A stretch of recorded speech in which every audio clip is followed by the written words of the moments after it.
하고 좀 더 사람들에게 알아듣게 좋게 말하라는 걸 요구하고 다른 사람들 불편하지 않게 다니라고 얘기하고 그러지 않으면 네 탓이라고 이야기하는 그런 되게 기만적인 평화 시기, 네, 그런 것들에 대해서 약간 소름이 끼치기 시작한 그래서 조금 어떤 세상에 대한 풍경이 달라지기 시작했던 그런 시간들이 아니었던가 생각이 들어요.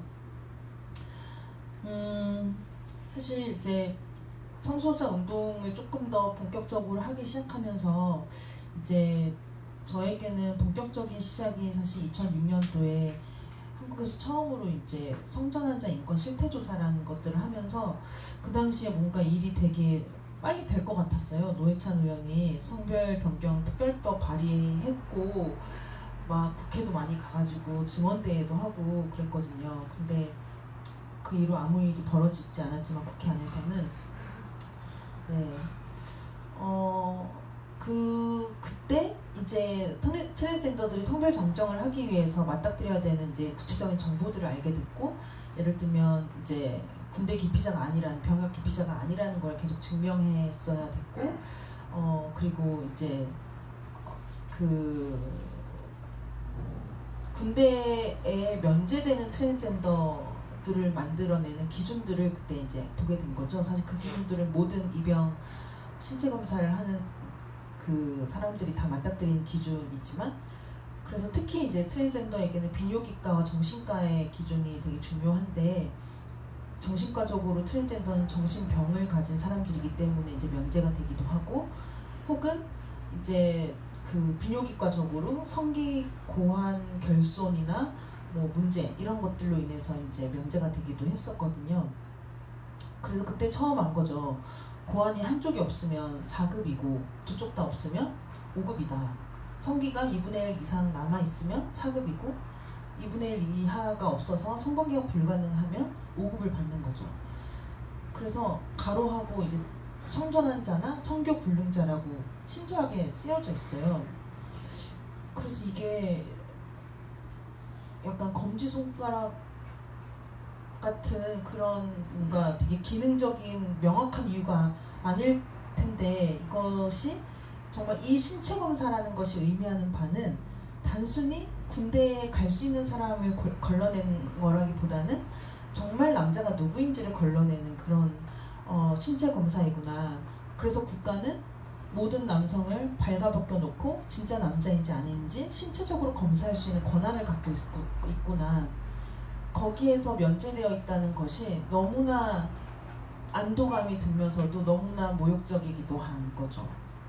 이런 사회에서 내가 여자로 분류된다는 것이 함께 너무나 모두가 함께 수치스러운 상황, 이 국가 안에서 모두가 수치스러운 상황인 거고, 그리고 장애 등급이 있으면 당연히 거기에서 그냥 제외돼 버리는 상황인 거죠. 그래서 장애 등급제와 모든 남성이 갖고 있는 신체 등급제, 군대 때 1급인지 2급인지 3급인지 7급 유예 상태인지 이 등급이 되게 비슷하게 느껴졌고, 하나는 서비스를 받기 위한 등급이고 하나는 의무를 다하기 위한 등급이지만, 이게 시민의 자격과 능력과 어디에 자리할 수 있는가를 그 정말 번호로서 매겨지는 그런 총체적인 사회에 우리가 살고 있구나. 그랬을 때 번호가 없는 여성의 몸은 어떤 몸일까? 네, 그런 생각들도 함께 했던 것 같고, 그 번호 트랜스젠더들은 여성의 몸을 가지고 태어났지만 남성으로서 살아가는 사람들 같은 경우에도 이제 제외가 되는데요.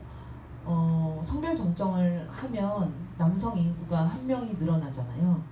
그걸 가장 빨리 아는 사람이 병무청이라고 해요. 그래서 바로 주민등록번호 바꾸기도 전에 그 일일이 다 개인이 가서 해야 되거든요. 이거 해주세요, 저거 해주세요. 은행 다 일일이 다녀야 되는데 자동으로 오는 건 병무청 유일하답니다. 그래서 통지서가 오는 거죠. 남성이 하나 늘었는데 네가 병역 대상자인지 아닌지 서류를 내라. 그래서 예전에는 알몸 검사를 또 받았어야 됐는데 최근에는 이제 성별 정정 확인서를 내면 서류로 이제 바꿔지긴 했어요. 그래서 이제 그 사람들도 성기고관 결손으로서 이제 면제가 되고 있는 거고, 트랜스젠더 여성 같은 경우에도 그런 등급을 갖고 살아가야 되는 거죠. 어떻게 보면 유일하게 등급을 갖고 있는 여성인 거죠. 남성의 몸으로 태어났다는 이유만으로. 그래서 뭐랄까, 이 등급이 가지고 있는 의미들을 조금 더 다르게 비틀어보면 어떨까라는 생각을 좀 해보기도 했던 것 같아요. 아직 제가 누구한테 말로 구체적으로 꺼내보지는 않았는데, 이제 장애 등급제가 없어지고 경증이냐 중증이냐 두 단계 정도로 나눠질 거라고 해요. 하지만 대체복무제가 도입된 이후에도 남성 신체에 대한 등급은 계속 이제 아직까지는 유지될 전망일 텐데, 이 5급, 6급, 7급이 가진 그 의미가 사실은 어떻게 보면 되게 불능화된 몸이고, 군대의 입장에서 봤을 때 혹은 장애화된 몸이라고 생각하거든요. 근데 우리가 이제 장애화라고 했을 때 한편으로는 다행스럽기도 하고, 어떤 것들을 공모하지 않을 수 있는 그런 장애화이기도 하고, 그러니까 저는 그 불능화가 국가로부터는 되게 능력 없고 쓸모없다라는 평가를 받은 몸이지만, 그것으로 인해서 뭔가 정말 이 군대에 대한 문제의식만을 공유할 수 있다면, 그런 식의 쓸모없음에 대한 취급을 받은 것이 오히려 더 다른 가능성이나 다행스러움으로 될 수도 있지 않을까. 그래서 누군가의 몸이 좀 더 장애화되긴 했지만, 저는 그 장애화라는 의미가 능력 없음의 의미라기보다는 다른 가능성을 가진 사람들이라고 생각할 수 있는 여지들도 생겼으면 좋겠다는 생각이 드는 거예요. 그러니까 사실 최근에 이제 영어 못하지만 영어 잠깐만 하면 이제 People with Disability라는 장애성을 가진 사람, 장애성과 함께 살아가는 사람이라고 좀 바꿔서 부르기도 했어요. 왜냐하면 그 전에는 이제 disabled people이라고 하면, 장애화된 사람이라고 하면 너무 무능력해 보이지 않냐. 그래서 장애성 혹은 다른 능력을 가진 곳 살아가는 사람이라고 좀 완곡 어법으로 부르자라고 이제 해서, 사실 장애여성 공감의 영어 이름도 Women with Disability Empathy예요. 근데 그 이후에 진짜 이런 완곡어법 집어치워라, 이거 뭔 기만이냐 이렇게 하면서 이후에 이제 생겨나는 흐름들도 있고, 장애화된 사람이라는 것은 중요하다. 무엇에 의해서 장애화됐는지를 우리가 제대로 지적할 수 있다면 되게 기만적인 어법보다는 훨씬 더 중요한 어법이지 않을까라고 이제 이야기를 하기도 하고, 하지만 저는 여전히 그 장애성을 가지고 살아가는 사람이라는 말이 의미가 있다면, 저는 바로 이 신체 등급에서 5, 6, 7급을 받은 사람들을 이렇게 표현할 때 그나마 의미가 생기지 않을까, 이런 생각이 들면서 그런 이야기들을 언젠가 한번 같이 해보고 싶다라는 생각을 했던 것 같고요. 그리고 사실 군대로부터 탈락되는 사람들이 누군가 하면 너무나 다 소수자였던 거죠. 그래서 극심한 인종을 그러니까 이것은 뭐냐면, 동화가 가능한 베트남, 중국까지는 괜찮은데 너무 유색인은 안 된다는 거잖아요. 너무 유색인 사람들, 그리고 고아는 안 되고, 그리고 최근에 학력 규정이 좀 바뀌었는지 모르겠지만 예전에는 초등학교 졸업 이하면 안 되고, 그러니까 이 단체 생활에 적합하지 않다라고 규정된 이 군대가 말하는 것들이 오히려 누가 만나야 되는지를 알려주는 역할을 하고 있구나라는 생각들도 좀 하게 되면서, 이 기준에 대한 이야기들을 좀 더 많이 앞으로 더 해봤으면 좋겠다는 생각을 했던 것 같아요. 그리고 사실 이제 군형법 개간 조항 너무 잘 아시죠? 네. 사실 예전에 되게 흑역사 중에 하나 얘기 풀면 제가 와우 활동을 할 때요 너무 이제 막 항상 또 화가 나 있고 하니까 이제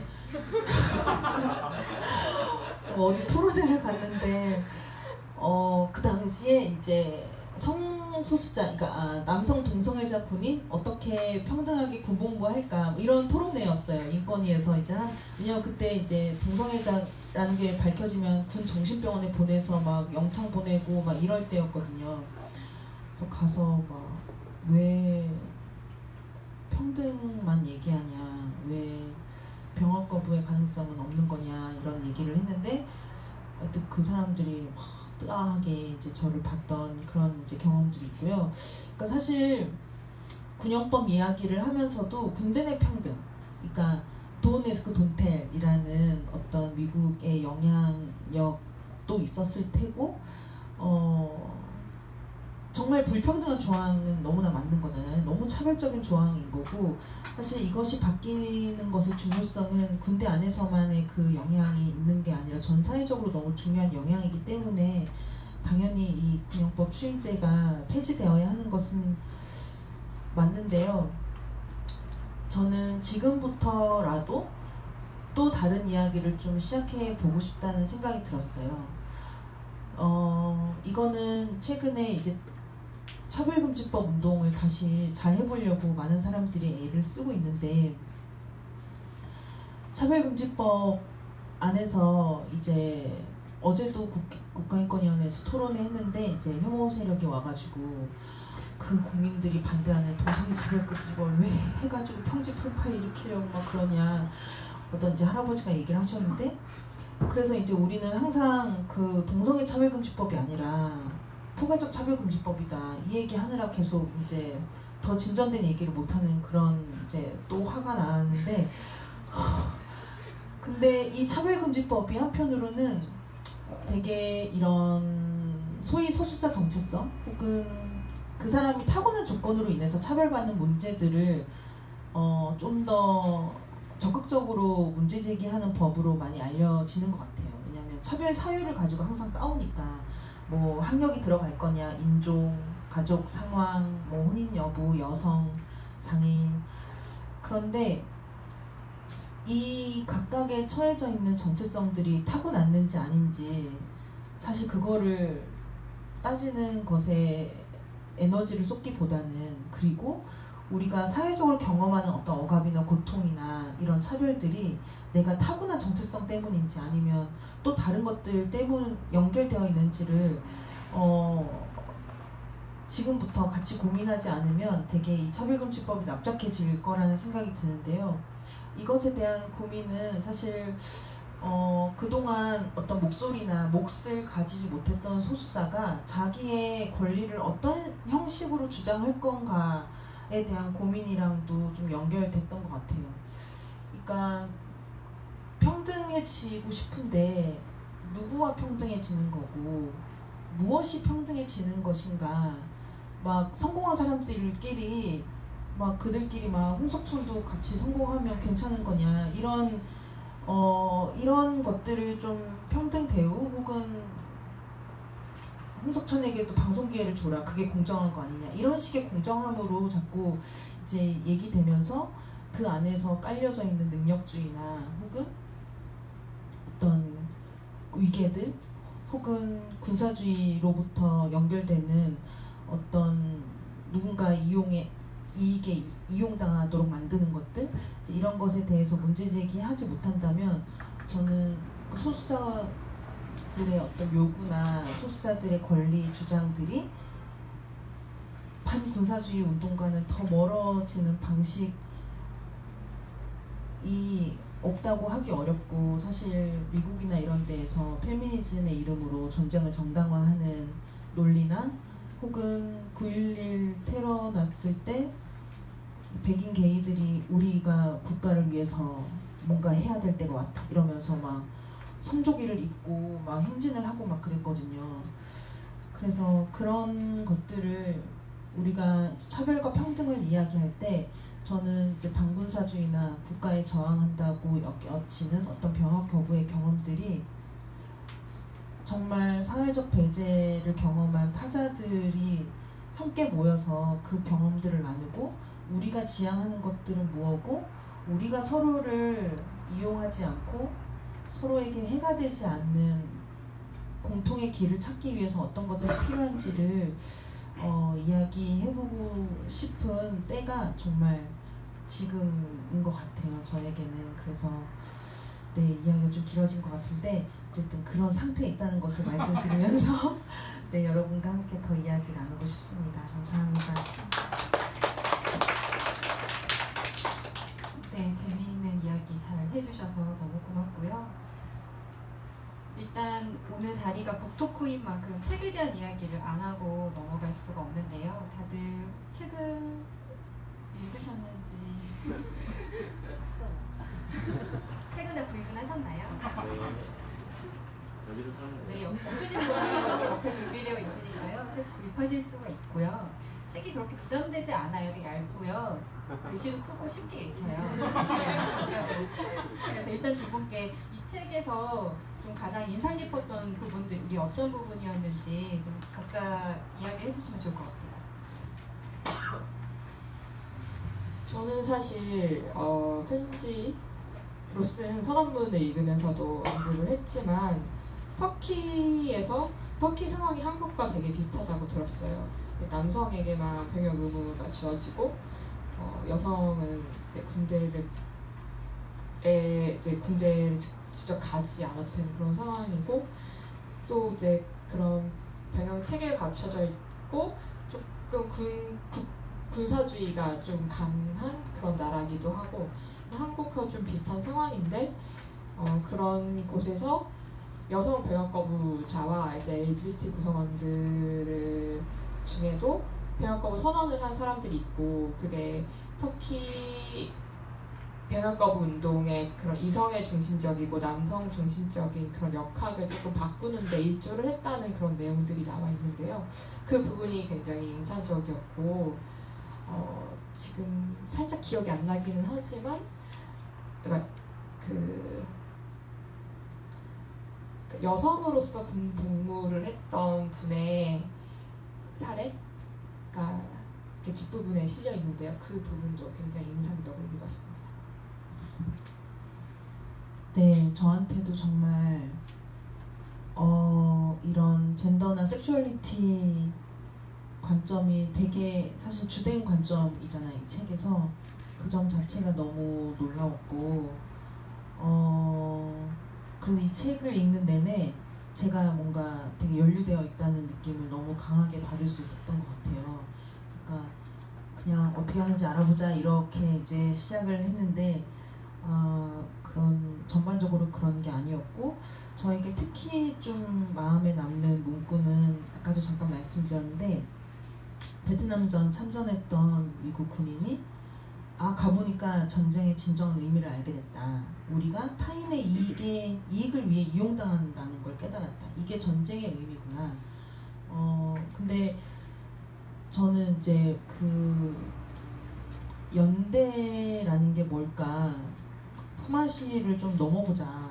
혹은 내가 연대한다는 것은 내가 어떤 것을 참여함으로써 내가 변할 수 있고 달라질 수 있다는 것까지 좀 이제 열어두었을 때 혹은 어떤 피해자를 지원한다라고 했을 때도 그 피해자가 이제 생존자로 변화해 가기를 지지하고 바라는 마음도 있지만 그 조력자 자체도 함께 변화하는 과정을 이제 원하기도 하는데요.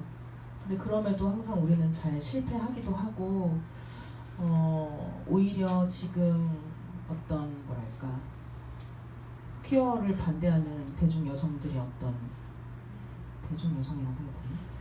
온라인 대중 어떤 요구들이 있는데 그 요구들을 보면서 어떤 게 정당한 요구일까라는 생각을 되게 많이 했어요. 절박하다고 정당한가? 뭐 이런 생각을 하게 되면서 내 요구가 다른 사람에게 해가 된다면 다시 생각해보자. 이것이 권력이 아니라 어떤 다른 사람이라면 이런 생각을 했고 그런 점에서 이 전쟁의 진정한 의미는 사실 어떤 차별과 폭력을 만들어내는 진정한 의미와도 좀 연결되는 것 같아서 좀 계속 기억하고 싶었고요. 또 하나는 그 위민 인 블랙에서 내 이름으로는 하지 말라 전쟁. 네. 그래서 아프간 공습할 때 탈레반으로부터 여성들 구하러 간다라고 했을 때 이제 얘기를 했는데, 물론 네, 아프간 여성과 미국에 살고 있는 여성이 같은 이름인지 또 따져봐야 하지만 어쨌든 미국 국민으로서 내 세금을 내 이름으로 쓰지 마라. 그리고 그것이 구호로 그치지 않고 어떤 직접 행동으로 나아갔을 때 정말 너무 멋진, 좀 살 수 있는 그런 수치심을 좀 이길 수 있는 그런 상황인 것 같고요. 또 하나는 여성과 성소수자의 몸과 영혼을 다른 사람의 의지에 복종시키는 군사주의라는 말이 있었거든요. 이건 여성과 성소수자뿐만 아니라, 그러니까 의지는 내가 내는 건데 다른 사람의 의지에 복종시키는 것이라는 말이 되게 새롭고 낯설게 좀 왔던 것 같아요. 그래서 이 권력이라는 말보다 의지에 복종시킨다. 네, 이거는 국가의 의지뿐만 아니라 좀 일상적인 과정에서도 그런 것 같고, 네, 그래서 저에게 좀 구체적으로 남는 문구는 그거였고요. 전반적으로는 또 운동에 대한 운동을 어떻게 해야 하는가, 그래서 회의 규칙 혹은 소외되는 사람들이 없게 하기 위해서, 그래서 운동을 정말 평화주의 관점으로 한다는 것에 대해서 이제 많은 예시들, 생생한 것들이 사라져 있었고, 그래서 이거를 가지고 정말 활동가들과 함께 읽고 싶다라는 생각을 좀 했던 것 같습니다. 네, 책에 대한 이야기는 뭐 더 나눠주실 분들이 있을 것 같은데요. 그것도 약간 뒤로 미루고 일단은 두 분께 질문 간단하게 드리도록 할게요. 먼저 소피아님에게 좀 여쭤보고 싶은데, 사실 저도 병역법 운동을 이제 10년 넘게 계속 하다 보니까 비슷한 질문을 많이 받았던 것 같아요. 너도 병역법을 선언해보는 거 어떻냐. 네, 물론 그래도 뭐 처음부터 있었던 이야기는 아니었고, 이제 해외 사례들도 전해오고, 저희 병역법 운동 내에서도 좀 이런 여성주의, 여성이 비과시화되는 문제들에 대해서 문제의식들이 다 있었기 때문에, 근데 이게 쉬운 게 아니에요. 병역거부자들 여기 많이 와 계시는데, 실제 병역거부자들이 병역거부 소견서 작성할 때 거의 몇 달에서 몇 년이 걸리는 사람들이 있거든요. 써도 또 쓰고 또 고치고, 써놓은 글을 정작 선언하기 며칠 전에 뭐 밤새면서 고치기도 하고요. 그러니까 굉장히 어려운 일이에요. 자신의 생각을 글로 표현한다는 게, 더구나 이 글이 무한정 뭐 책 한 거 쓰는 거 아니잖아요. 짧은 글에 누군가에게 나의 마음을 드러내는 것, 나의 신념을 드러내는 것 자체가 너무 어려운 일이기 때문에, 사실 그러니까 정말 내가 당장 병무청에 내야 되는 상황이 아니면 쓰기가 굉장히 어려운 일이고, 그래서 이제 뭐 왜냐면 당장 바쁜 일들이 많잖아요. 뭐 내일 행사 준비도 해야 돼, 뭐 이메일도 뭐 단체 이메일도 보내야 되고, 할 일이 굉장히 많은데 내가 이것 때문에 나의 고민을 집중하고 있을 수 있는가 했을 때 이제 결국에 못하고 넘어갔던 일인데, 소피아가 이런 용기를 내서 쓰겠다고 해서 놀랍기도 했지만 정말 어려웠을 것 같다라는 생각이 들었어요. 실제로 많이 어려워했고요. 그래서 병역거부 선언문 어떻게 보면 한국에서 거의 최초 아닌가 싶은데, 쓰게 된 이유, 쓰면서 가장 어려웠던 게 어떤 거였는지 좀 이야기 듣고 싶어요. 아시겠지만 제가 그래서 오늘까지 썼고요.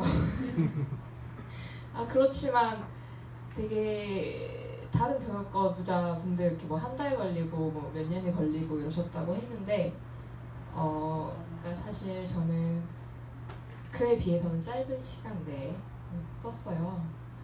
근데 쓰다 보니까 정말 어렵구나라는 생각이 들었고, 내가 병역거부 선언문을 쓰면서 뭘 녹여내야 될까라는 생각을 하는 것 자체도 굉장히 쉬운 과정은 아니었던 것 같아요. 근데 그러니까 사실 선언문을 쓰게 된 계기에 대해서도 물어보셨는데, 그러니까 저는 이 병역거부 변화를 위한 안내서를 읽는데 사실 용석이 이제 처음에 제안을 줬던 게 서평을 하나 써달라. 네. 서평을 하나 써서 이제 평화살롱 레드북스에서 활동한 수피아의 이름으로 내보자. 이렇게.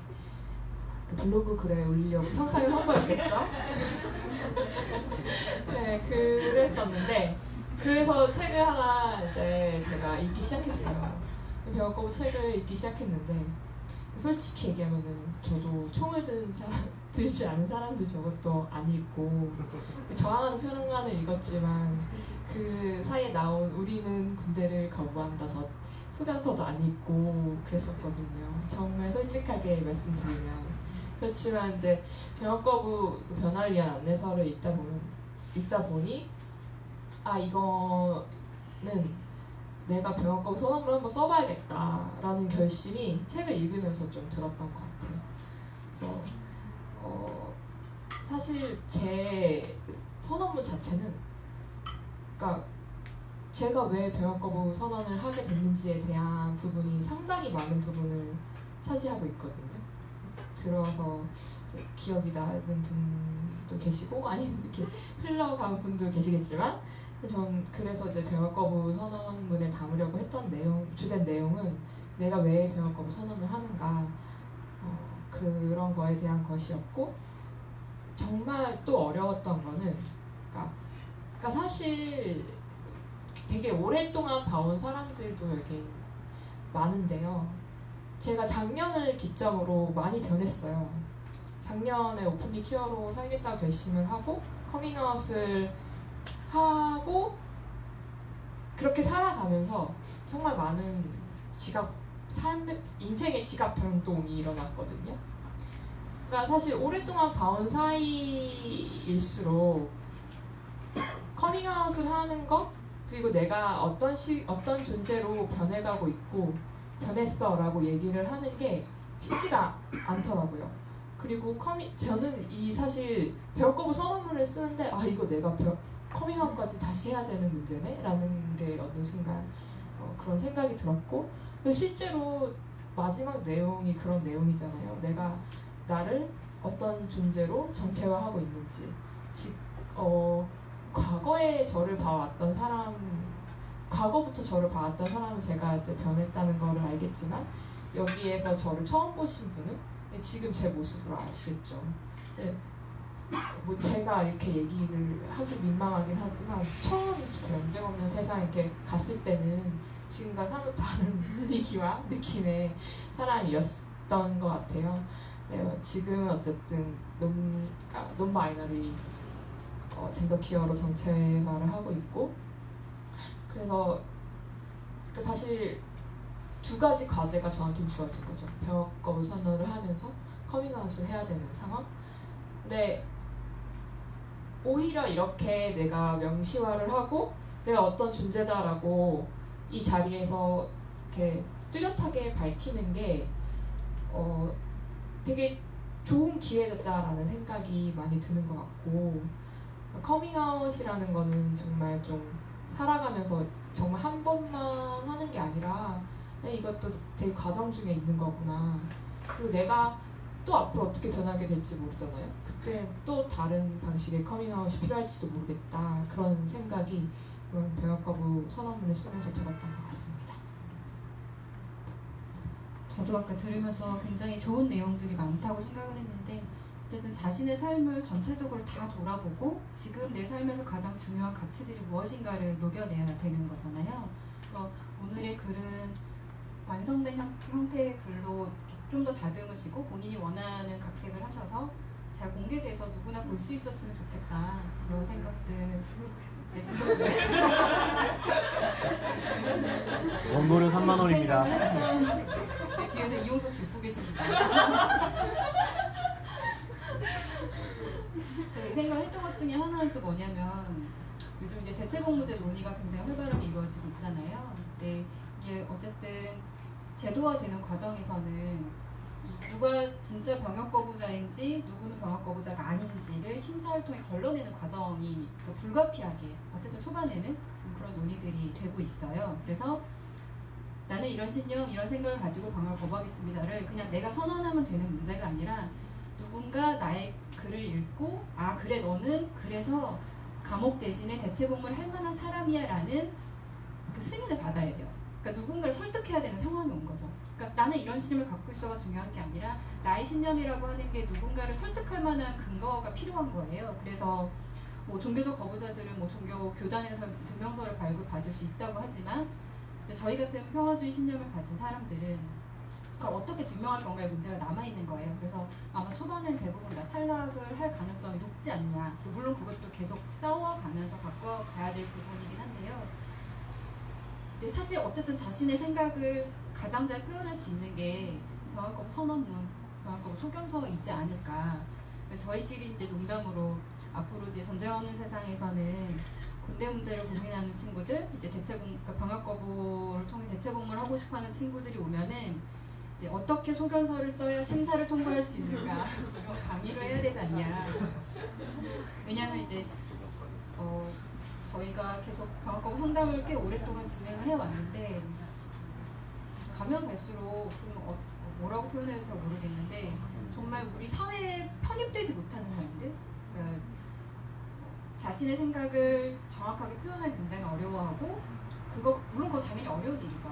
굉장히 고등교육을 받은 사람도 많은 기회가 없으면 자신의 생각을 이렇게 표현하는 게 굉장히 훈련이 필요한 일이잖아요. 근데 그것도 어려울 뿐만 아니라 기본적으로 사회성 자체가 좀 부족한 친구들이 있어요. 그러니까 정말 어떻게 보면 이 친구들은 군대 가도 큰일 나고 감옥 가도 큰일 날 것 같은 사람들, 주변 사람들과의 어떤 기본적인 소통조차 어려운 사람들이 사실 다른 방법이 없기 때문에 군대 가면 정말 사고 내거나 큰일 날 것 같으니까 차라리 난 감옥 갈래요 하고 오는 친구들이 있는데 사실 이런 친구들이 어떻게 뭐 교수, 판사, 뭐 고위급 공무원들 이런 사람들 앞에서 자신의 생각을, 자신의 신념을 설명해서 대체복무를 할 수 있는 병역거부자로 인정받을 수 있을까? 좀 이런 고민들이 계속 드는 거예요. 그러니까 제도에서 이제 미끄러진 사람들이 계속 생기는 거죠. 그럼 그 사람들은 국가에서 인정 안 해주니까 병역거부자가 아닌가? 또 이런 문제가 연결되잖아요. 그래서 저는 그 소견서를 쓰고 자신의 생각을 정리하고 표현하는 게 어쨌든 지금 첫 관문을 넘는 데 굉장히 중요한 일이다라는 생각이 들어서 소피아의 소견서를 좋은 교재로 삼아 네, 앞으로 병역거부할 사람들에게도 많은 영감을 줄 수 있었으면 좋겠다고 생각하고 그래서 전쟁엄선 블로그에 게시해서 두고두고 볼 수 있었으면 좋겠다라는 생각을 했습니다. 이어서 타리님에게 질문 드리고 싶은 게 있는데요. 지금 장애여성 공감에서 활동을 하고 계시잖아요. 사실 제가 활동하면서 제일 많이 들었던 질문 중에 하나가 네가 왜 병역거부 관련된 활동을 해? 라는 거였어요. 근데 사실 어떻게 보면 이건 질문이라고 생각하진 않아요. 이건 질문이 아니라 왜 네가 이걸 해? 그러니까 너는 거기에 대해서 말할 자격이 없는데 네가 왜 여기서 이걸 하고 있어? 약간 이런 식의 그러니까 저를 배제하는 방식의 표현인 거죠. 사실 그게 군사주의의 모습을 가장 잘 드러내는 거라 생각하고 그래서 오기로 내가 계속 여기 있어야겠다 약간 이런 생각들을 좀 하기도 했었는데요. 장애여성 공감에서 활동을 하시는데 타리님께 너 장애인도 아닌데 거기서 활동을 왜 해? 라는 질문이 과연 있을지 저는 그런 게 굉장히 궁금했거든요. 그래서 그 부분에 대해서 좀 네. 제가 들은 적이 있어요. 네, 최근은 아니고 되게 다른 맥락일 것 같은데 또 그래서 막 너무 재밌는 거예요. 다른 맥락인 것도 너무 재밌고 근데 너무 재밌게도 이런 질문은 진짜 못 모르는 사람들이 할 것 같은데 진짜 가까운 사람들이 하는 거예요. 예를 들면 그 다름으로 닮은 여성이었는데 같이 멤버였던 그 당시에 이제 하는 레즈비언 활동가가 다른 단체 활동가가 너는 근데 왜 거기서 일을 하냐?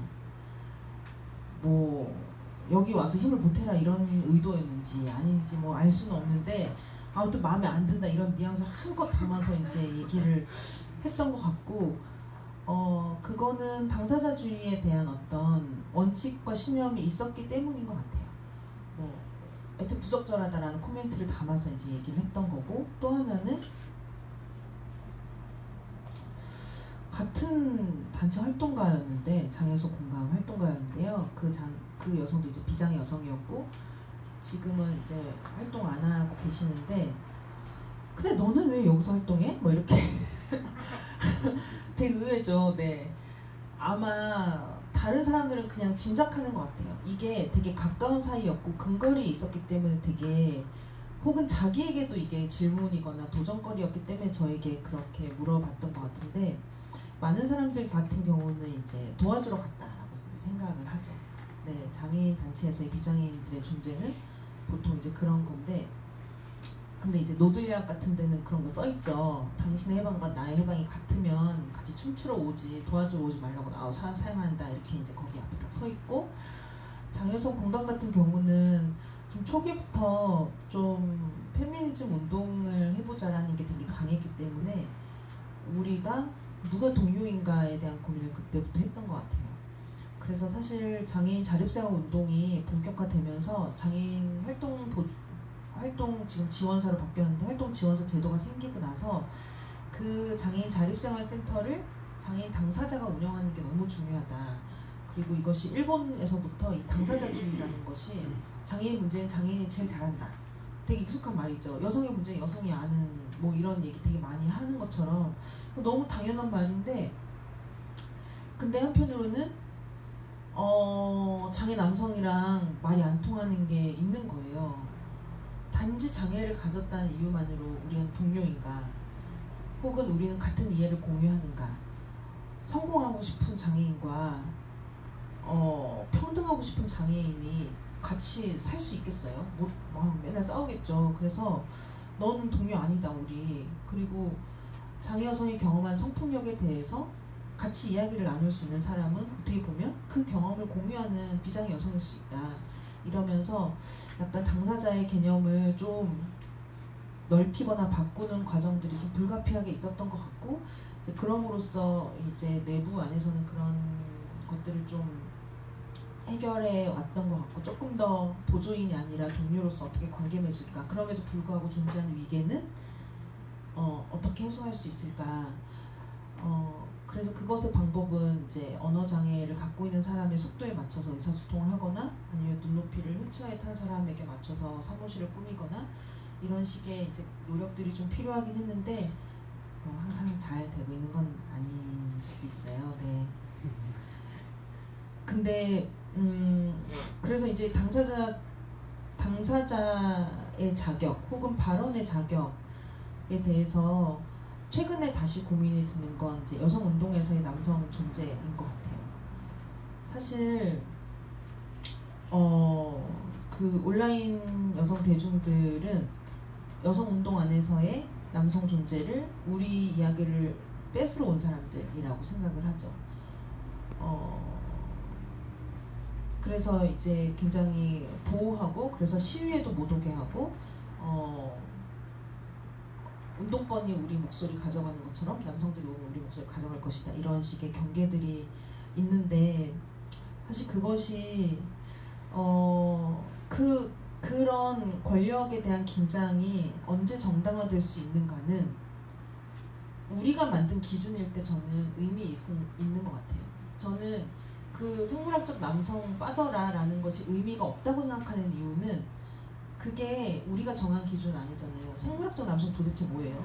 XY와 호르몬 비율 막 이런 거 막 옷 벗겨서 확인했는지 안 했는지 모르겠지만 겉으로 보기에 남성처럼 보인다는 거잖아요. 그것이 왜 의미 있는 기준일까?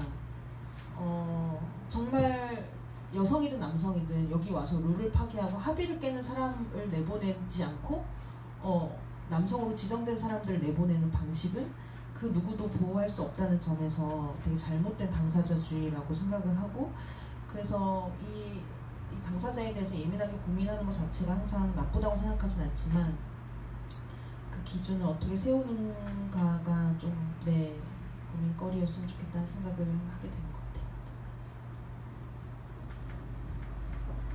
네, 이어서 아까 말씀해 주셨던 내용 중에 이제 소수자의 감각에 대해서 이야기를 해주셨는데 저는 그게 굉장히 필요하고 중요할 거라는 생각이 들었거든요.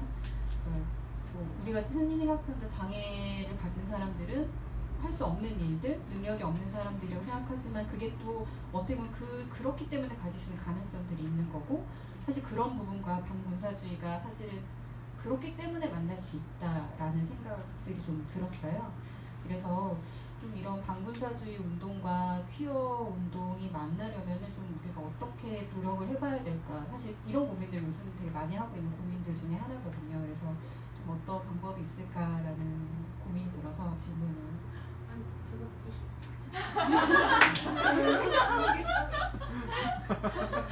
제가 질문을 드리는 거예요. 반군사주의 운동과 퀴어 운동이 만나려면 어떻게 해야 될까 이런 부분에 대해서 의견 주실 수 있는 게 있으면.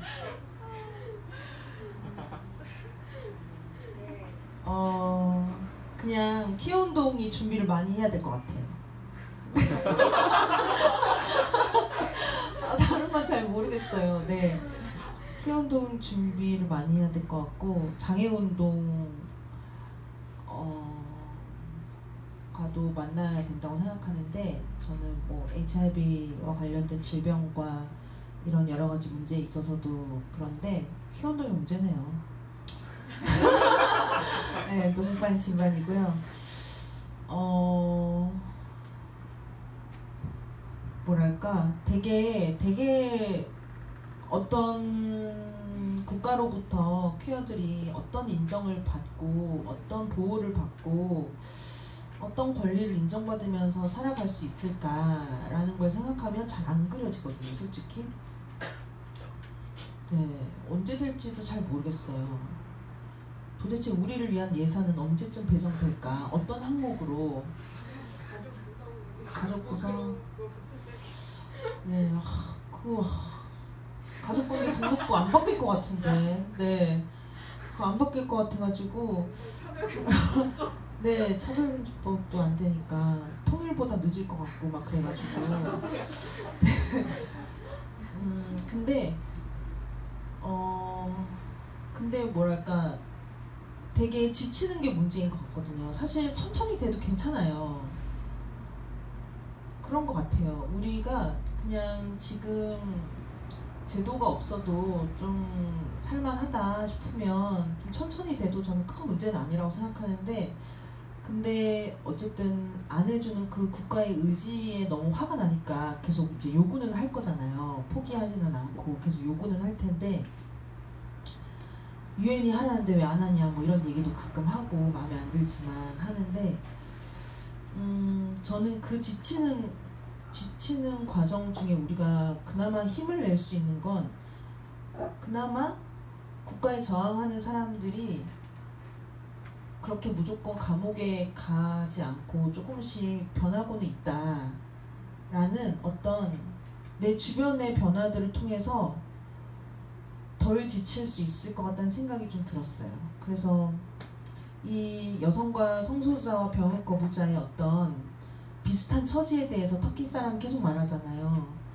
그 비슷한 처지를 느끼고 병역 거부자에게 대체 복무 제도가 드디어 시작이 되고 그랬을 때 이 범죄자의 위치에서 어떻게 달라지고 그것이 또 의미하는 바가 뭔지를 우리가 보면서 저렇게 국가가 누군가를 대하는 태도가 바뀐다는 것이 의미하는 바가 뭘까라는 걸 좀 지켜보게 되면서 한편으로 되게 불안하거든요. 우리가 막 성소수자라는 국민 분류 중에 막 그럼 주택 총조사할 때 막 우리가 분류가 될까? 막 이제 이런 거 안에서 뭐 해도 마음에 안 들 거잖아요. 동성애까지만 딱 들어갈 거 아니에요. 처음에는 젠더 퀴어 어떻게 설명해요? 막 말해도 모를 거잖아요. 그렇죠? 네, 그래서 그 제도화와 정말 실제 현실과 정말 내가 인정받고 싶은 형식과는 언제나 괴리가 있을 수밖에 없는데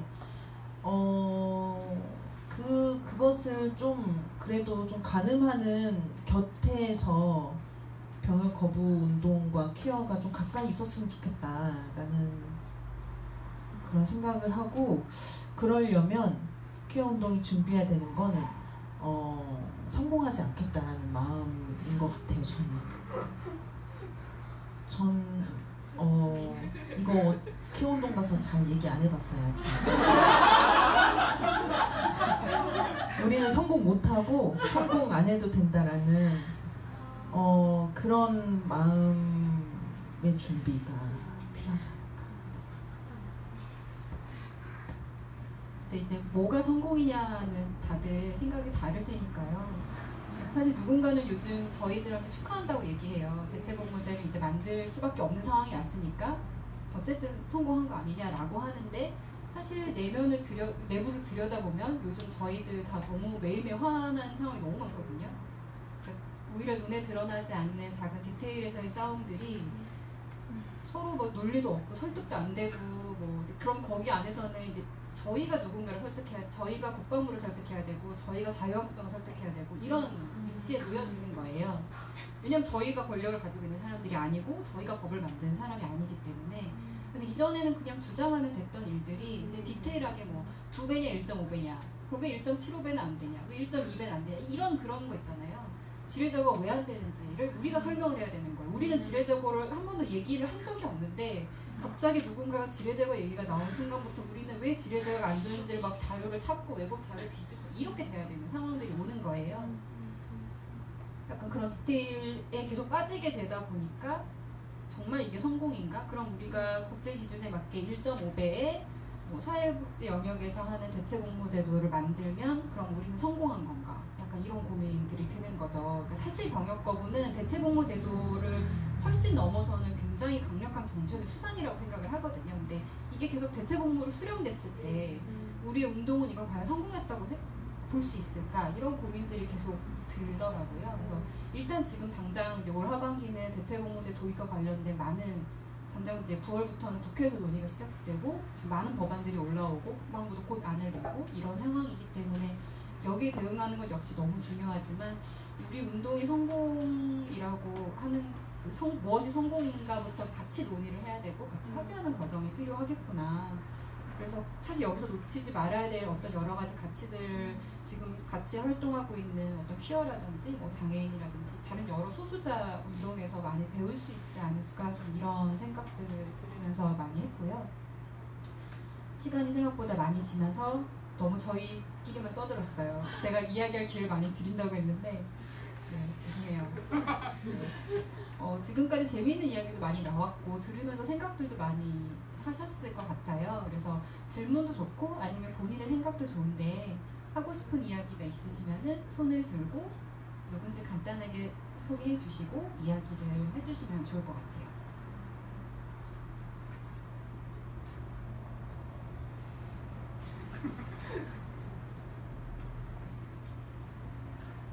하고 싶은 이야기가 없으신지.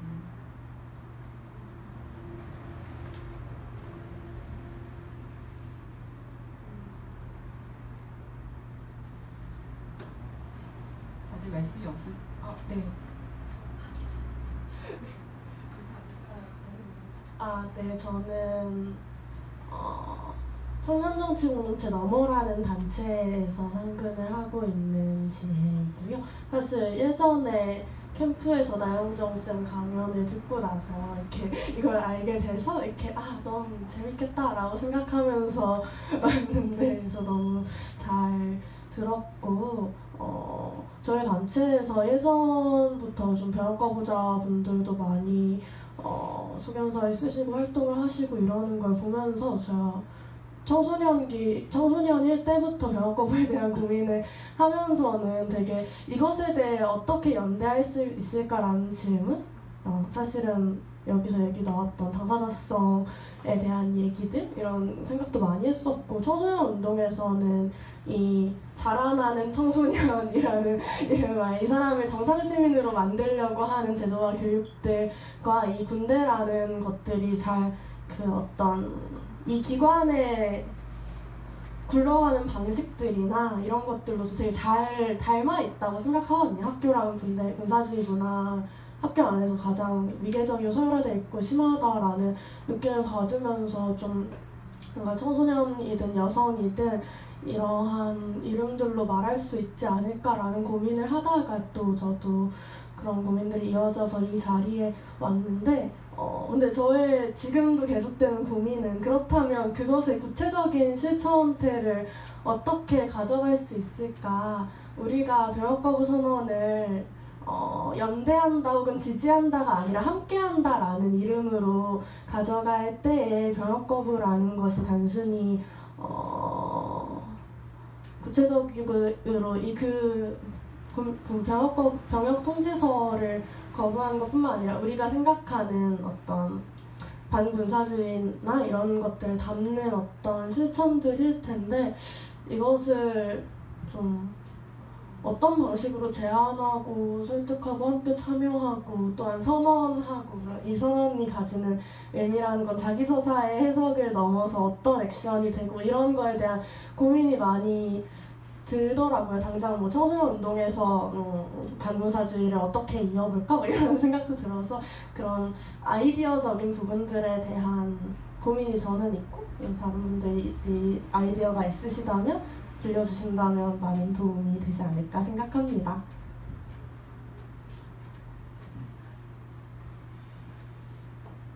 혹시 지혜님이 말씀해주신 이야기에 하실 이야기가 좀 더 우리가 구체적으로 할 수 있는 지점들에 대한 아이디어나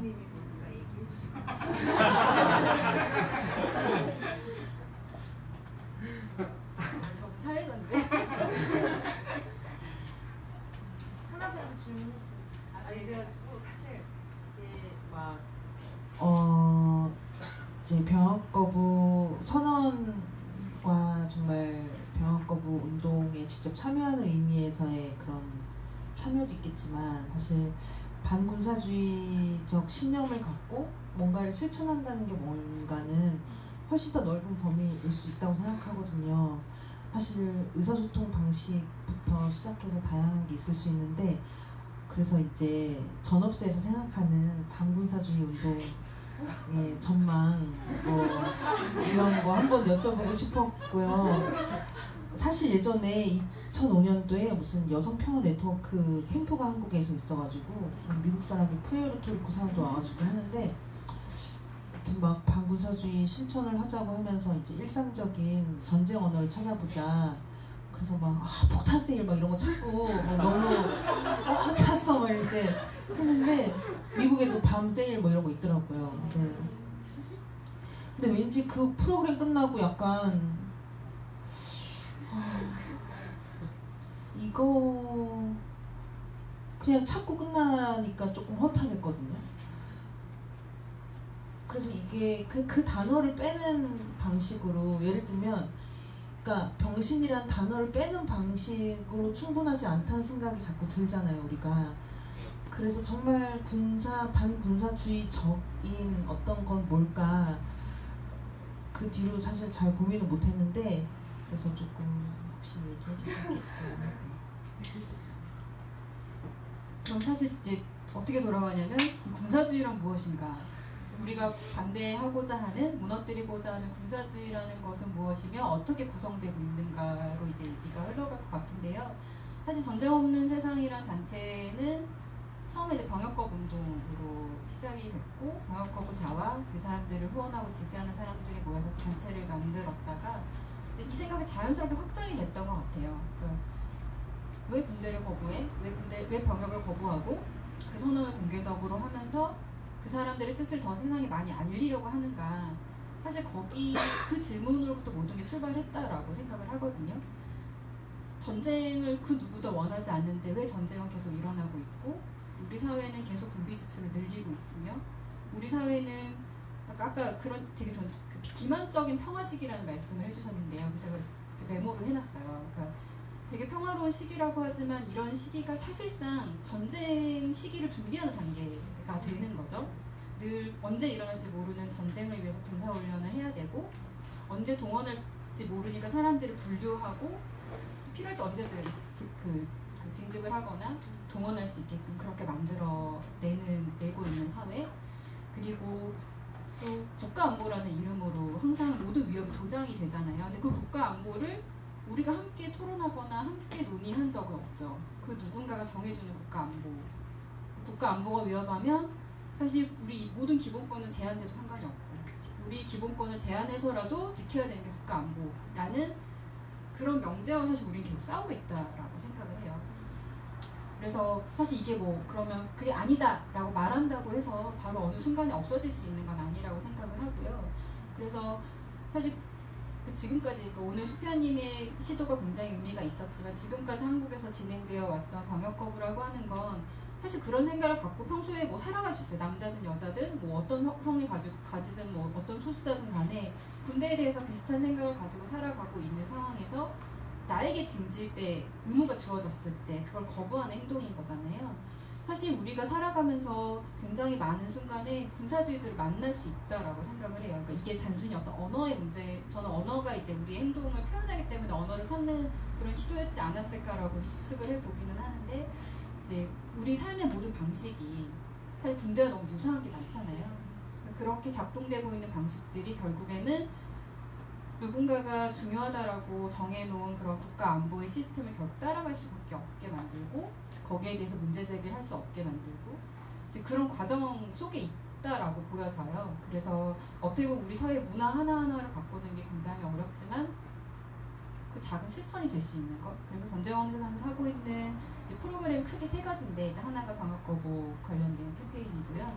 하나는 비폭력 트레이닝을 하고 있는데요. 이제 그게 우리 일상에서의 의사소통 구조라든지 회의 문화를 바꿔 나간다든지 좀 그러니까 우리가 가고자 하는 목표를 향해 우리의 과정은 어때야 되는가를 얘기하고 있는 거라고 생각을 해요. 그러니까 그게 아무리 옳다고 한들 누군가의 지시나 누군가의 권력에 의해서 이루어지는 게 아니라 그게 우리의 합의를 거쳐서 우리가 토론을 거쳐서 만들어내는 거여야만이 그게 진짜 평화이고 그 과정이 꼭 필요하다.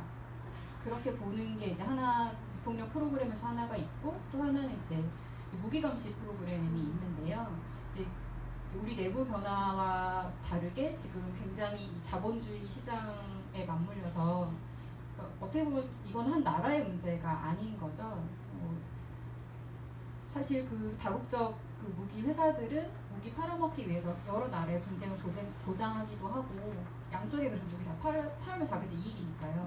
실제로 그렇게 많이 진행이 되고 있고 어떻게 보면 이제 과학기술의 발전, 뭐 최근에 계속 이제 드론 이야기도 나오는데 뭐 피자를 나르는 드론과 폭탄을 나르는 드론은 과연 구분할 수 있을 것인가 뭐 이런 이야기들도 나오고 우리가 사용하고 있는 편리한 모든 것들이 결국에는 이게 이제 결국 군사적으로 사용될 수 있는 여러 가지 문제들 그것과 맞물려서 이런 분쟁들이 조장됐을 때 누가 이익을 얻고 있는가는 좀 명확하게 볼 필요는 있을 것 같아요. 한국의 모든 기업들이 무기를 만들고 있고 실제 무기라는 것은 지금 국내에 쓸 수가 없는 상황이잖아요. 그러니까 수출을 해야 되고 그러면 무기를 팔려면 우리가 무기를 생산을 했으니까 팔아서 이익을 얻으려면 어딘가는 이 무기가 필요한 상황이 돼야 되는 거죠. 이런 구조로 계속 돌아가고 있고 결국 이런 전 세계적인 구조 속에서는 결국 언젠간 전쟁이 날 수밖에 없지 않을까. 이 무기들을 사실 안 쓸 수가 없잖아요. 그리고 누군가 무기를 사용하기를 바라기 때문에 그런 생각들이 들어서 사실 지금 우리에게 무기는 굉장히 큰 이익을 벌어오는 수출 숫자로 보여지고 실제로 이 무기가 어떻게 사용되면서 누가 죽고 어떻게 파괴하고 이런 것들이 잘 알려지지 않고 있기 때문에 많이 저희 계속 같이 하고 있지만 무기 전시회, 무기 박람회 같은 데 가면은 부모님들이 다 아이들 손잡고 와서 뭐 탱크도 태워보고 헬기도 태워보고 총 잡아보고 이런 거 다 사진 찍어 가거든요. 근데 사실 그런 거에 대해서 강한 안보가 우리를 지켜준다라는 그 허상? 사실 저는 그거와 싸워야 된다고 생각해요. 평화운동은 사실 그 명제와 싸워야 되는 문제이고 사실 그 강한 안보라고 하는 게 결국 뭐고 이게 사실 나를 지키는 게 아니라 어떤 다른 누군가, 이 명령을 내린 누군가를 지키는 거지 우리를 지키는 여기서 우리는 이제 우리가 같이 연대할 수 있는 우리 같은 사람들 이런 사람들을 지키는 게 아니다.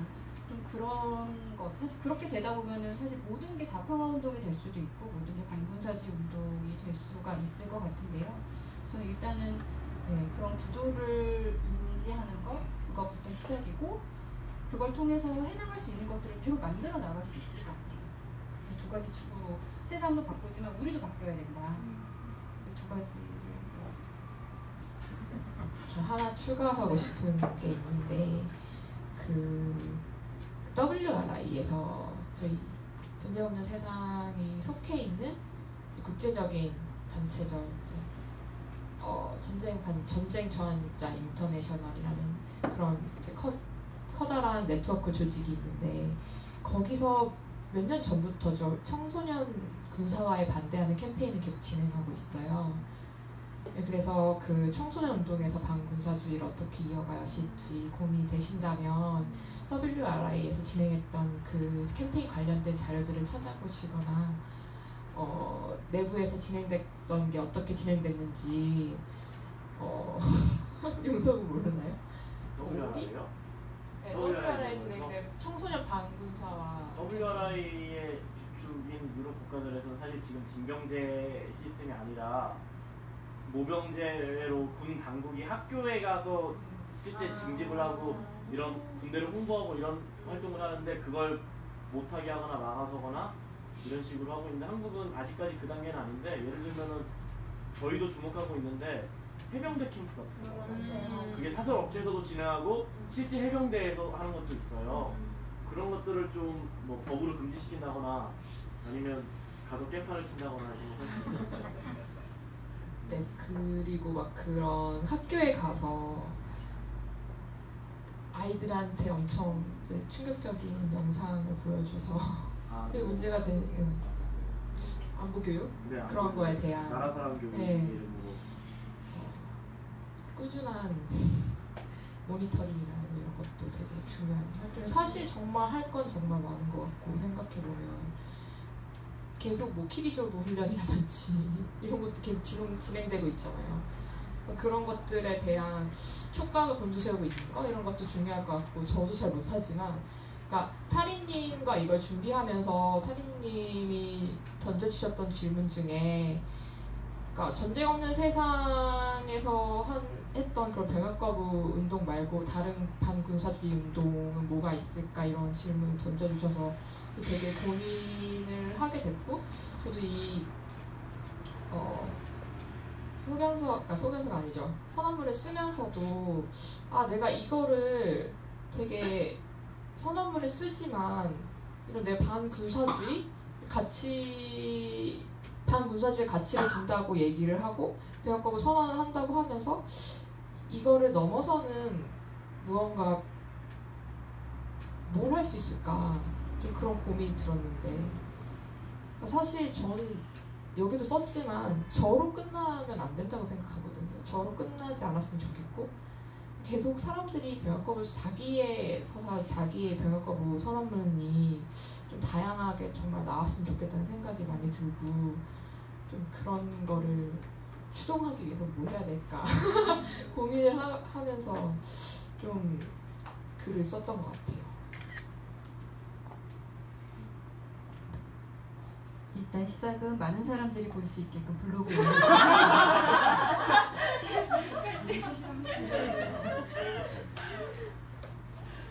혹시 또 플로어에 계신 참가자분들 중에서 뭐 소감도 좋고요. 아니면 이 책 지금 이미 읽으신 분들 좀 계신 걸로 아는데요. 본인한테 좀 인상 깊게 다가왔던 부분들, 네, 혹시 이야기해 주실 분 있으면 같이 좀 자연스럽게 이야기해 주셨으면 좋겠어요.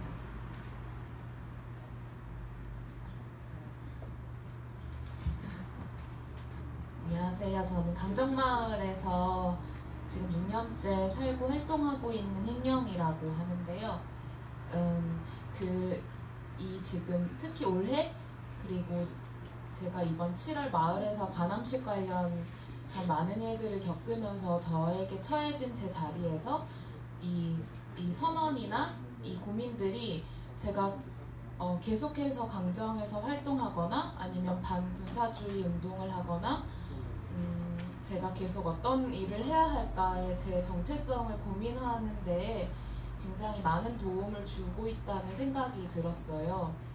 왜냐면 같이는 따로 왔지만 같이 활동하고 있는 친구랑도 최근에 저희가 제주 키어 문화 축제를 준비하면서 내일 개최 기자회견을 여는데 그때 제주의 난개발, 제2공항, 해군기지, 지금 예멘 난민 혐오를 같이 이야기한다는 게 얼마나 필요한 일인가를 함께 얘기했을 때 쉽게 이해가 되면서도 안 되는 부분들이 있었을 때 아까 질문한 것처럼 반군사주의와 키어가 어떻게 만나야 하는지에 대한 그러니까 당연하다고 생각하는데 설명하려는 단어들이나 내용들이 나에게 필요하고 그런 고민들이 더 필요한 것 같다는 생각들이 많이 들었고 이번에 서울 키어 문화 축제 때 전쟁 없는 세상에서 썼던 그 무지개 빛깔의 그 내용들이 조금은 다시 읽혀지고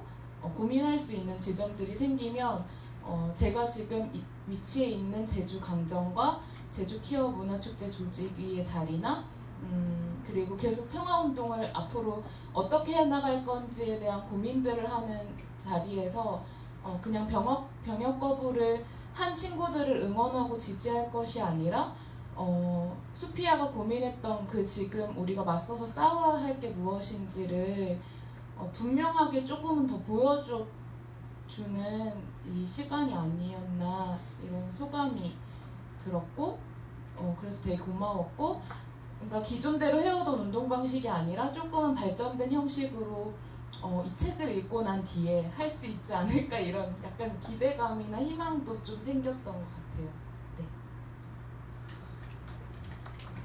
네, 소감 나눠주셔서 너무 감사합니다.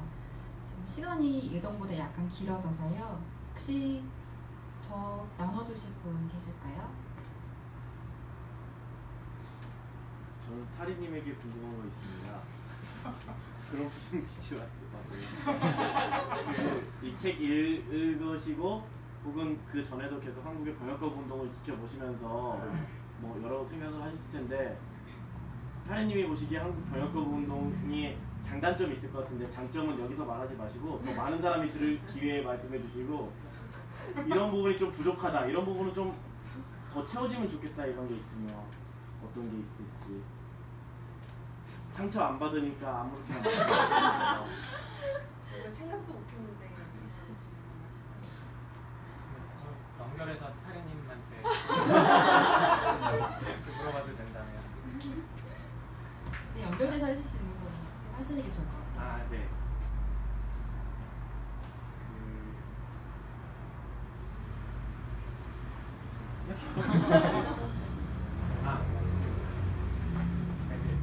그 단점으로 물어보시긴 했는데 이게 약간 이제 여기 병역거부 운동의 성공을 뭘로 볼 것인가, 이게 대체 공무제 수렴되지 않는 이제 뭐 반군사주의에 대한 의제를 더 확장해 감에 있어서 그러면 회원님이 더 열어주신 부분이 있는 것 같아요.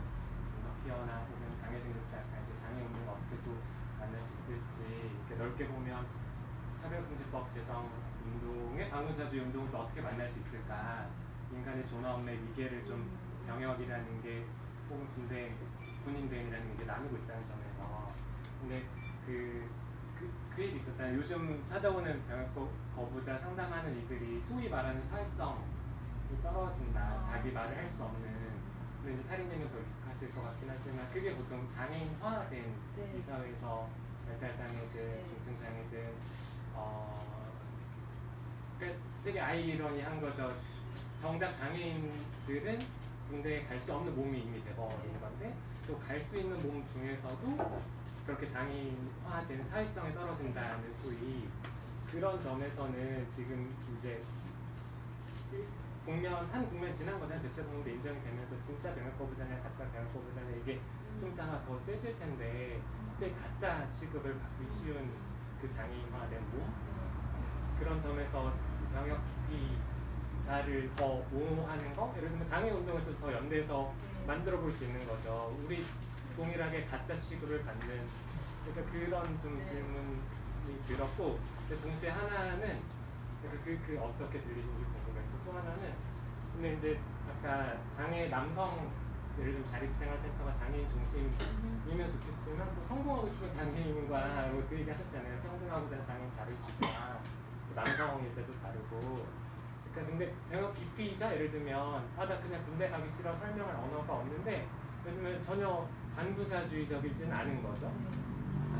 혹은 페미니즘적이지 않거나 그럴 때는 또 이제 어떻게 보면 연대할 수 있을까. 병역 체제 자체를 무너뜨린다는 점에서는 뭔가 연대해야 될 것 같은데 그러니까 좀 이게 질문 하이님이 어떻게 들을지 진짜 그 여우님 아까 얘기하실 때도 되게 뭐랄까 번뜩 들렸던 것 같아요. 그러니까 약간 그려지는 얼굴들이 막 떠오르는 것 같기도 하고 아마도 그 분들이 돈이 좀 있었다면 저는 어떤 진단을 받아서 면제 받으시지 않았을까. 정신과적 진단 같은 것들을 하면서 혹은 정신장애로 진단받는 것 자체가 또 너무 낙인이기 때문에 그 기로에서 이제 군대 가서 괴로울 것이냐 안 가고 범죄자가 될 것이냐 아니면 장애 등록을 할 것이냐 네, 이 기로에서 그런 선택지 자체가 있는지도 잘 모르시는 분들도 계실 것 같아요. 그래서 어떤 게 더 내 인생에 나쁜 영향을 줄지 사실 그거를 어떤 면에서는 조언하는 역할을 하셔야 될 수도 있겠다는 생각이 들어요. 네. 저는 정신장애라는 진단을 통해서 군대든 감옥이든 안 갔으면 좋겠다 라는 바람이 일단은 생기는 것 같아요. 그리고 그 정신장애인에 대한 낙인에 대해서 우리가 같이 싸울 수밖에 없지 않을까. 근데 그 사람의 삶이 감옥보다 바깥이 더 안 힘들 거라는 장담은 아무도 못하죠, 사실. 네. 더 많은 차별과 폭력에 매일매일 노출될 수도 있고, 혹은 먹고 사는 것 자체가 너무 힘들어서 교도소보다도 못한 생활을 할 수도 있는데, 그거는 정말 뭐랄까, 그래도 정신장애인을 위한 어떤 단체와 모임들이 있고 그 사람이 다른 사람들을 만날 준비가 조금이라도 되어 있다면 사실 찾아갈 수 있는 공간이 아예 없다고 하지 않아도 될 것 같아요. 그래서 그런 네트워크망을 어떻게 짤 거냐, 그래서 누군가가 보였을 때 이 사람에게 곁을 내어줄 수 있는 사람들이 누구누구이고 생계를 지원할 수 있는 방안이 무엇인지를 같이 좀 고민해봤으면 좋겠고요. 그래서 어떻게 보면 되게 이 얘기를 하면서 보니까 전업세가 되게 다른 활동을 확 할 수도 있겠다. 그러니까 병역 거부하기는 어려운데 군대에 맞지 않는 어떤 사람들의 자리를 어떻게 만들 것인가. 네. 그래서 너무너무 지지하고요. 사실 장애인 운동에 많은 노하우가 있기 때문에 또 그런 사실 이 어떤 등급을 받고 진단을 받는 것 자체가 너무나 모욕적인 일이기도 하지만 사실 그 사람이 등록됨으로써 가시화되는 게 있거든요. 그러면 그 사람들을 위한 뭔가 공간이 생길 수도 있고 우리가 그 사람들을 찾아낼 수도 있다는 그 정말 그 양가적인 상황들인 것 같아요. 그랬을 때 우리가 그것들을 단순히 거부하거나 밀쳐내는 게 아니라 어디를 우리 현장으로 삼을 건가 라는 질문을 통해서 되게 새로운 관계들이 만들어질 수도 있을 것 같고, 정말 병역 기피자를 옹호하는 어떤 목소리들이 생겨나기를 너무나 바라고, 이거는 노동 기피자와 병역 기피자가 꼭 만나서 함께 했으면 좋겠고 그래서 아까 평등에 대한 토론을 같이 날맹님이랑 하고 왔는데, 노동을 어떻게 평등하게 할 것인가가 아니라 노동 기피자들도 살 수 있는 사회에 대한 상상이 꼭 같이 됐으면 좋겠다 그런 생각이 좀 들고요. 이거는 뭐 용성님의 질문에 대한 대답은 전혀 아니고요. 이거는 아니고 그냥 부족한 모습이라기보다는 그냥 질문해보고 싶은 거는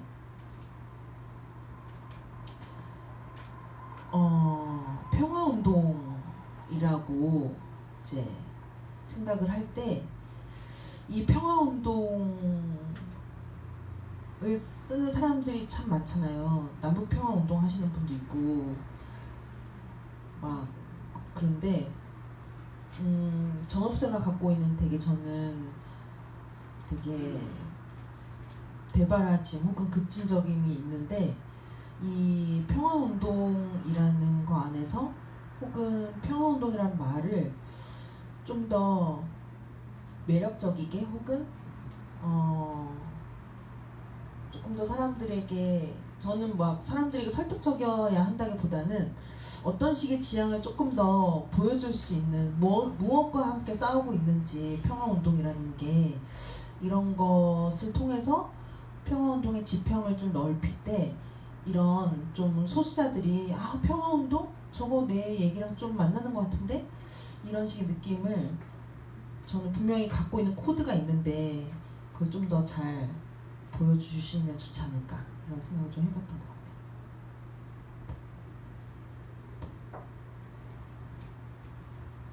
네, 질문해주신 분들 고맙고요.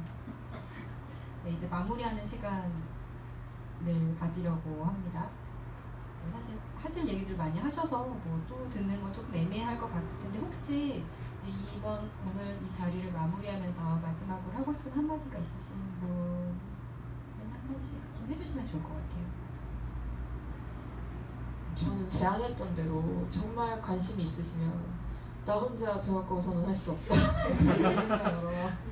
같이 병합거부 선언을 하고 뭔가 정말 돌아가셔서라도 선언을 쓸 수 있는 거잖아요. 정말 그렇게 생각하거든요. 지금 설레설레 고개를 흔들고 있지만 그냥 나는 병합거부 선언한다.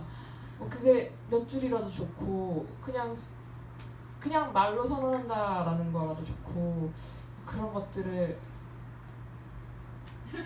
해보면 좋을 것 같아요. 네, 그래서 저 같이 하고 싶고요. 좋아요.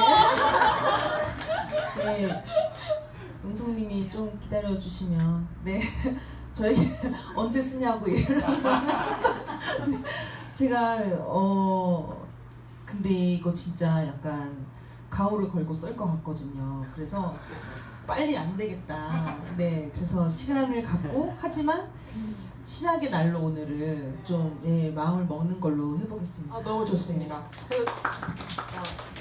타리님 다음에 누구 막 이런 식으로 하면 너무 좋을 것 같아요. 릴레이로. 그러면 배가 끊기면 또 안 되니까. 맞아요. 역시. 이 자리를 빌어 좋은 제안 해줘서 되게 고맙고요. 진짜 좋은 의미가 있을 것 같아요. 왜냐면 사실 처음이 굉장히 어려운 거고 첫 스타트를 잘 끊어주셔서 사실 이 흐름이 어느 날 갑자기 뭐 하늘에서 뚝 떨어진 게 아니라 다들 마음은 있는데 기회가 없었던 거라고 사실 저도 생각을 하고 있어서요. 기회가 되면 다 같이 좀 그런 병합거부 선언을 그동안 병합거부조차 할 수 없었던 사람들이 병합거부 선언을 스스로 할 수 있는 그런 오늘이 시작의 날로 삼으면 굉장히 의미 있을 것 같아요. 네. 오늘 지금 시간 상당히 많이 지났어요. 저는 오늘 굉장히 일찍 끝날 거라고 처음에 예상을 했었거든요. 제가 준비를 별로 못해서 말이 많아서 죄송하고요. 시간 많이 흘렀는데 늦게까지 자리해 주셔서 고맙고요. 가시는 길에 이 앞에 책이 아직 많이 쌓여 있습니다. 책 아직 구입 못하신 분들은 진짜 읽어보시면 도움되는 지점들이 많이 있어요. 저도 지금 계속 다시 읽고 있거든요. 운동을 고민하시는 분들, 특히 활동하시는 분들은 좀 우리의 활동을 어떻게 만들어 나갈까를 고민하는 데 큰 도움이 될 수 있다라고 생각하니까요. 가시는 길에 꼭 한 번씩 구입해 주시길 부탁드리고요. 늦게까지 자리해 주셔서 감사합니다. 오늘 행사 이걸로 마칠게요.